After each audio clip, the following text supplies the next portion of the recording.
Как регистрираме нов клиент в нашата счетоводна фирма? Независимо от това дали сте фирма или сте самонаето лице, вие трябва да ни изпратите определени документи, за да може да ви регистрираме и също така да направим една проверка за антипране на пари, която по закон е задължителна за всеки нов клиент. Документите, които са необходими за регистрация на самонаето лице са паспорт, доказателство за адрес, UTR и National Insurance. А документите, които са необходими за регистрация на фирма са следните: паспорт, доказателство за адрес и National Insurance на директорите и UTR номер на директорите, ако имат такъв.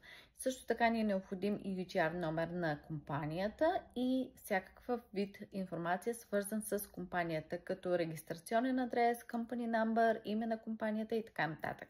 След успешна проверка за антипране на пари, ние подаваме заявление за регистрация на клиента през нашия лицензиран агентски акаунт. След подаване на заявлението, HMRC изпраща Authorization код по почтата, който код пристига в рамките на 7 работни дни. Кодът е изпратен само до адреса на клиента.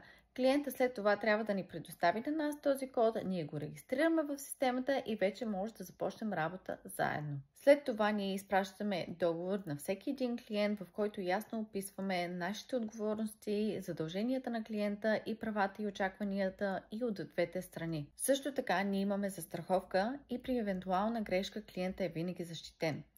И при евентуална проверка от HMRC ние винаги съдействаме и сме отговорни за подадената информация към HMRC. Ние работим прозрачно, професионално и отговорно, защото знаем, че доверието се печели с действия. Ако имате нужда от надежден счетоводител, пишете ни. Аз съм Кристина Золева от KZ Accurate Accountants.